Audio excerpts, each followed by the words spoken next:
2 जुलाई 2024 की तपती हुई दोपहर थी।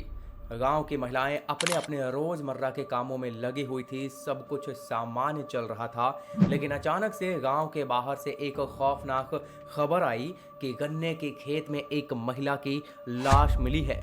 यह वही गांव था जहां पिछले साल भी इसी तरह की रहस्यमयी मौतें हुई थी। हर कोई हैरान था, क्या यह फिर से वही हत्यारा था? जी हाँ, हम बात कर रहे हैं उस सीरियल किलर की जिसने पूरे 90 गांव को अपने दहशत में डाल रखा था। तो फिर स्वागत है आप सभी। गांव के किसान जो कि सुबह सुबह अपने खेतों में काम कर रहे थे, उन्होंने पहली बार एक 50 वर्षीय महिला का शव देखा उस गन्ने के खेत में। अब जैसे ही पुलिस को सूचित करके बुलाया गया, पुलिस मौके पर वहां पहुंची तो उनकी आंखों में वही खौफनाक झलक आ रही थी। उन्हें तुरंत में समझ आ गया कि यह हत्या कोई साधारण नहीं है, बल्कि यह एक सीरियल किलर की कारस्तानी हो सकती है।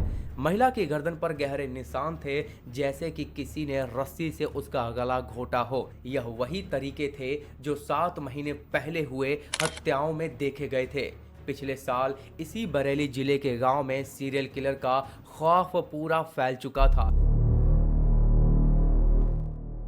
यह सिलसिला 5 जून 2023 की एक सुबह से शुरू होती है, जब बरेली के एक शाही पुलिस स्टेशन में एक अज्ञात कॉल आई थी कि प्रताप गांव के गन्ने के खेत में 50 साल की महिला कलावती की लाश पड़ी हुई मिली थी।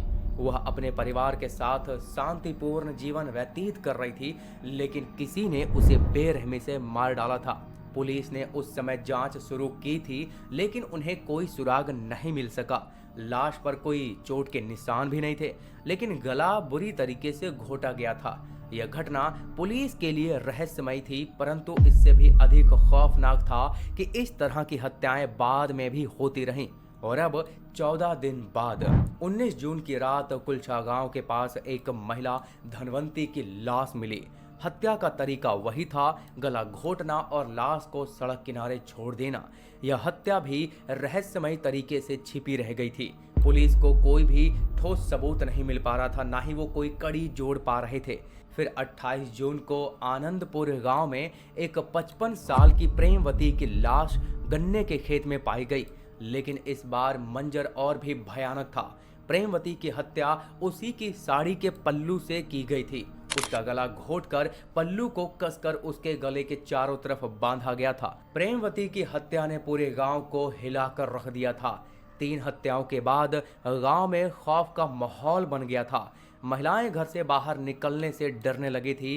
कोई भी अनजान व्यक्ति अब हत्यारा लगने लगा था। हर कोई चौकस रहने लगा था और गांव की शांत जिंदगी अब पूरी तरह से अशांत हो चुकी थी। और अब फिर से एक बार और 22 जुलाई को खजुरिया गांव में एक और लाश मिली। 48 वर्षीय कुसुमा की लाश उसी तरीके से उसी हालत में पाई गई। हत्या का तरीका बिल्कुल वैसा ही था, गला घोटकर जान लेना और उसी की साड़ी के पल्लू से उसके गले को बांधकर गांठ लगा देना। अब तक 4 हत्याएं हो चुकी थी, लेकिन फिर भी पुलिस के पास अभी तक कोई ठोस सुराग नहीं था। हर बार हत्यारा बिना कोई ठोस सबूत छोड़े ही घटना को अंजाम दे करके भाग जाया करता था। पुलिस को अब समझ में नहीं आ रहा था कि आखिरकार कातिल कौन है और वह कब तक इस खौफनाक खेल को जारी रखेगा। अब पुलिस भी पूरी तरीके से मुस्तैद हो चुकी थी। उन्होंने ऑपरेशन तलाश शुरू की, जिसमें 22 पुलिस टीमें बनाई गई थी। गांव में महिला पुलिस कर्मियों को भी तैनात कर दिया गया था, जो कि गांव की अन्य औरतों की तरह ही अपनी जीवन शैली को चला रही थी, ताकि हत्यारे की गतिविधियों पर नजर रखी जा सके। इसके साथ ही पुलिस ने 1500 से भी ज़्यादा सीसीटीवी फुटेज खंगाले, पर कुछ भी हाथ नहीं लगा, जिसके बाद नए सीसीटीवी कैमरे 600 से भी ज़्यादा इंस्टॉल करवाए गए। लेकिन उसके बावजूद भी पुलिस के हाथ अब तक खाली ही थे। फिर एक दिन अचानक से एक रात सुरक्षा गार्ड ने पुलिस को खबर दी कि उसने एक ऐसे व्यक्ति को देखा है जो कि शायद वो हत्यारा हो सकता है। पुलिस ने बिना किसी देरी के उस व्यक्ति को गिरफ्तार किया। उसका नाम था कुलदीप, और जब उससे पूछताछ की गई तो उसने 9 हत्याओं का कबूलनामा किया। पता चला कि कुलदीप मानसिक रूप से बीमार था, जो कि औरतों से बहुत ज्यादा नफरत करता था।